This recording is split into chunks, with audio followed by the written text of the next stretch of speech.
कोल्हापूर उत्तर विधानसभेची पोटनिवडणूक जाहीर झाली आणि त्याचं शीर्षक देत असताना आम्ही शिवसेनेचं पोट फाटतं आहे असं जे म्हटलं, कोणाला आश्चर्य असं वाटेल की शिवसेनेने प्रत्यक्ष उमेदवार दिलेला नाहीये, भाजप आणि काँग्रेस अशी लढत होण्याची शक्यता आहे.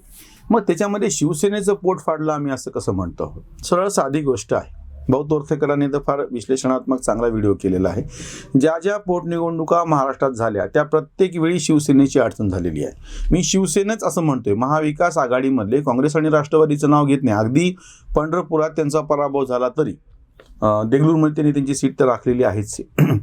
सेनेची अडचण कशासाठी आम्ही म्हणतो आहोत त्याचा भाग असा आहे की ज्या ठिकाणी सेनेचा उमेदवार मागच्या वेळेस निवडून आला ती जागा सेनेला भेटली, आपण समजू गृहीत धरू. म्हणजे ज्या त्यांच्या 56 जागा आहेत 56चे तिकीट त्यांना भेटले. अडचण पुढची यात, ज्या ठिकाणी सेनेचा उमेदवार 2 नंबरला होता त्या ठिकाणी काँग्रेस राष्ट्रवादीचा आमदार निवडून आला.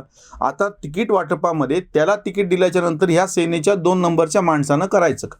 जे भाऊने तो मुद्दा उपस्थित केला आणि जे राजे क्षीरसागर जे आता तिथले आमदार आहेत, आधीचे माजी आमदार होते, 2019ला पडले, त्यांनी उपस्थित केलेला आहे. त्याच्या पुढचा भाग असा आहे, म्हणून आम्ही तो मुद्दाम हा व्हिडिओ करतो आहोत. गावोगावच्या सगळ्या स्थानिक पातळी, ही तर आमदारकीची निवडणूक झाली, आमदारकी आणि खासदारकी मोठे झाले.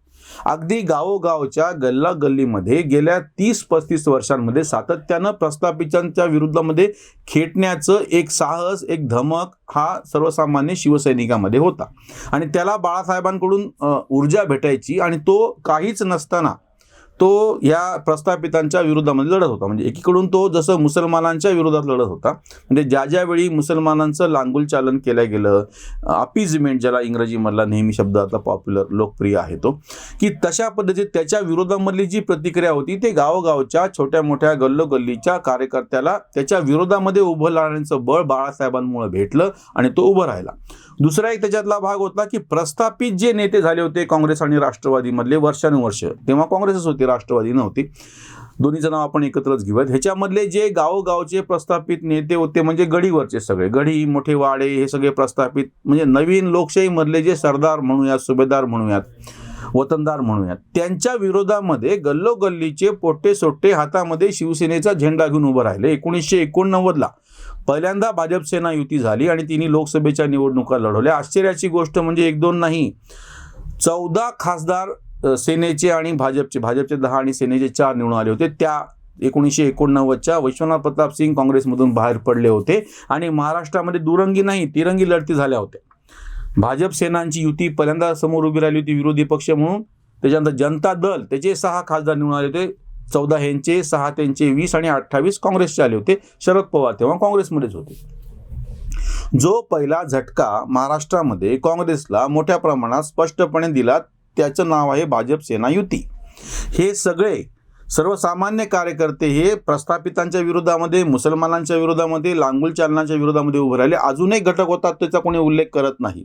रिपब्लिकन राजकारणामध्ये मोठ्या प्रमाणात पूर्वाश्रमीचे महाराणी आताचे नवबौद्ध हे सगळे रिपब्लिक झेंड्याखाली गेले, पण यांच्याशिवाय उरलेले जे दलित होते त्यांना मोठ्या प्रमाणात तिकीटं भाजप सेनेने दिली. मंत्री केलं नंतर पुढे चालून ते आमदारकी मिळाली की जे महारेतर होते, म्हणजे महारेतर दलित असोत, बाकीचे ओबीसी असोत, प्रस्थापितांच्या विरोधात असलेले मराठ्यांमधला वर्ग असो, अशा सगळ्या वर्गांचं प्रतिनिधित्व भाजप सेनेचे हे गल्लोगल्लीचे कार्यकर्ते करत होते. ह्याच्यामध्ये मी फक्त शिवसेनेचंच नाव वेगळं का घेतोय आणि सत्ताधारी असूनही काँग्रेस राष्ट्रवादीचे काही त्यांना अडचण नाही किंवा भाजपला नाही असं का म्हणतोय, त्याचं एक कारण आहे. काँग्रेस आणि राष्ट्रवादींनी गेल्या 70-75 वर्षामध्ये सत्ता राबवत असताना एक फॉर्म्युला डेव्हलप केलेला होता की त्यामुळे कसं होतं की त्या आपल्या कार्यकर्त्याला तिथली शिक्षण संस्था, पेट्रोल पंप, त्याच्यानंतर रॉकेलची एजन्सी, गॅस एजन्सी, कारखाना, पतपेढी, खरेदी विक्री महासंघ, कृषी उत्पन्न बाजार समिती, कितीतरी ठिकाणी आपल्या कार्यकर्त्यांची वर्णी लावून दिलेली आहे, त्यांची सोय लावून दिली आणि त्या जीवावरती त्यांना त्यांचं पक्षाचं जाळं टिकवता आलं. मध्ये 5 वर्ष सत्ता नव्हती तरी त्यांनी कसं बसं करून परत शरद पवारांनी सगळ्या उलट्या कोलांटवड्या मारून सत्ता मिळवली. त्याचं कारण तेच आहे की जर सत्ता असेल तर आपल्याला आपल्या कार्यकर्त्यांचं जाळं टिकवता होतं, म्हणून त्यांनी सत्ता मिळवली. अडचण याच्यामध्ये फक्त शिवसेनेची आहे, भाजपची पण का नाही की भाजपने आधीपासून संघाचे एक मॉडेल की निरपेक्षपणे काम करणारे कार्यकर्ते वारंवार कुठल्याही वेगवेगळ्या ठिकाणी अराजकीय अशा वेगवेगळ्या संस्थांचं प्रचंड मोठं जाळं भारतभर तर आहेच, ते सोडून द्या, पण महाराष्ट्रभर आजही त्याच्यामध्ये बँका आहेत, त्याच्यामध्ये शिक्षण संस्था आहेत, वनवासी कल्याण आश्रम आहेत, मेघालयाची वसतिगृह, काही तुम्ही नाव द्या, संस्कार भारती आहे, अजून कुठलं आहे किंवा सहकार भारती आहे. प्रत्येक क्षेत्रामध्ये संघवाल्यांनी घुसून संस्था स्थापन करून निष्ठेनं चालवून त्याचा प्रत्यक्ष राजकीय काही संबंध नव्हता वरवर पाहायला, पण आजही त्यांच्याकडं कार्यकर्त्याचं बळ आहे. सेना हा एकच पक्ष असा आहे की त्याला गेल्या 30 वर्षांमध्ये सत्तेचा काही काळ त्यांना सत्तेवर येता आलेल्यानंतर सुद्धा, खासदारकी आमदारकी मिळाल्याच्या नंतर सुद्धा, आता मंत्री झाल्याच्या नंतर सुद्धा संस्थात्मक पातळीवरती जाळं उभ्या महाराष्ट्रात उभं करता आलेलं नाही. राजेश क्षीरसागरांच्या निमित्तानं आमदारकीचा उमेदवार तुमच्यासमोर दिसतो आहे, पण फक्त राजेश क्षीरसागरांचा मुद्दा नाहीये.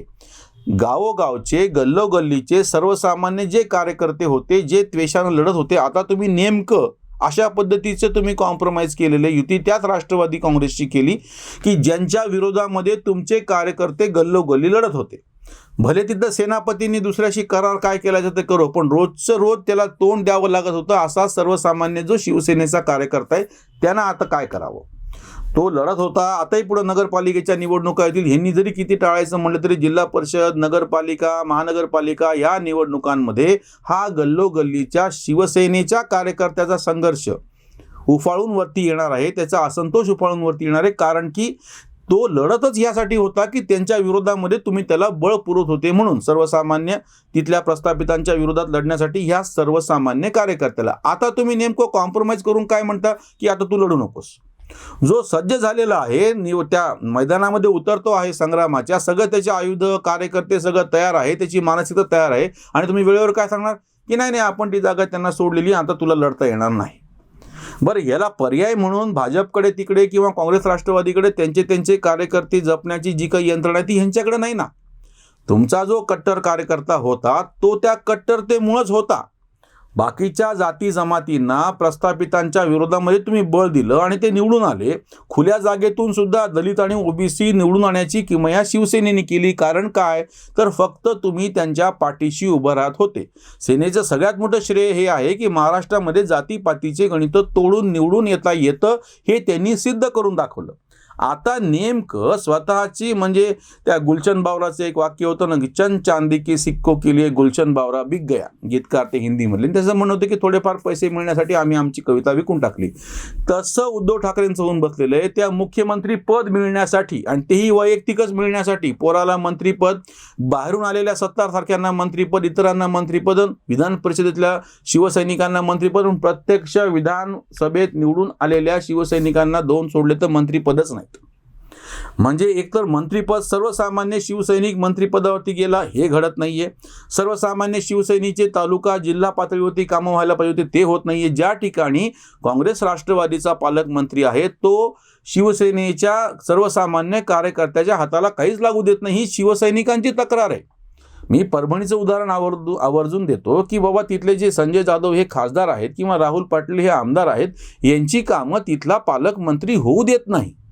ही तक्रार यापूर्वी भाजपच्या बाबतीमध्ये नव्हती. तुम्ही भले खिशात राजीनामे घेऊन फिरतो आहोत आणि त्यांना पाठिंबा द्यायचा नाही, काढायचा, काय करायचं हे वरती प्रश्न होता, पण सर्वसामान्य कार्यकर्त्यांनी युतीच्या शासनाच्या काळामध्ये, म्हणजे देवेंद्र फडणवीस मुख्यमंत्री असताना सुद्धा आमची कामं होत नाहीत अशी तक्रार या पातळीवरती कधी केली नाही, आणि सर्वसामान्य कार्यकर्त्यांचा असंतोष पण समोर आला नाही. त्याचं कारण असं होतं की इतक्या वर्षांपासून भाजप सेना युती काम करत होती. कार्यकर्त्यांच्या आणि नेत्यांच्या पातळीवरती काय असायचं ते असो, त्यांचा म्हणून जो मतदार होता तो शांतपणे एक गठ्ठा होता आणि तो त्याचा मतदान करत होता. फक्त एकच प्रसंग असा घडलेला 2014चा, जेव्हा भाजप आणि शिवसेना वेगवेगळे लढले, किंवा स्थानिक पातळीवरती जेव्हा निवडणुका झाल्या त्याही ते वेगवेगळे लढलेले होते. पण सगळ्यांना असं वाटायचं की त्या पातळीवरचा हा विषय आहे, त्यामुळे त्याच्याकडे फारसं लक्ष दिलं जात नव्हतं. आणि त्याचा उलटा फायदा ज्यावेळी भाजप शिवसेना म्हणजे सत्तेवर असताना पण वेगळे लढले, त्यावेळी त्याचा फायदा भाजपला झाला पण सेनेत झाला नाही. म्हणून 2014 ते 2019 या काळामध्ये ज्या स्थानिक स्वराज्य संस्थेच्या निवडणुका भाजप आणि सेनेने एकमेकांच्या विरोधात लढल्या, त्याच्यातूनही भाजप 1 नंबरचा पक्ष ठरला, सेना नाही. काँग्रेस राष्ट्रवादी तर विरोधात होते, त्यांना विरोधातली मतं भेटली. आता सेनेची अवस्था कशी झाली, घर का न घाट का. म्हणजे तुम्ही सत्तेवरती आहात म्हणायला, मुख्यमंत्रीपद तुमच्याकडे आहे म्हणायला, पण प्रत्यक्ष अधिकार नाही.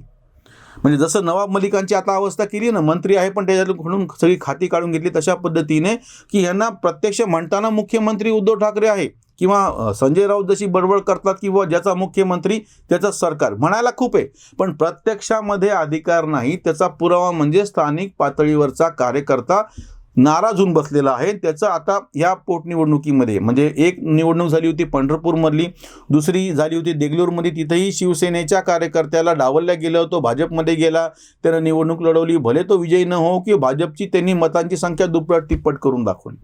आताही या परिस्थितीमध्ये शक्यता अशी आहे की एखाद्या वेळेस यांचं बंड शमलही. राजे क्षीरसागरांच्या बाबतीत काय निर्णय घेतात ते 2-3 दिवसामध्ये कळेल.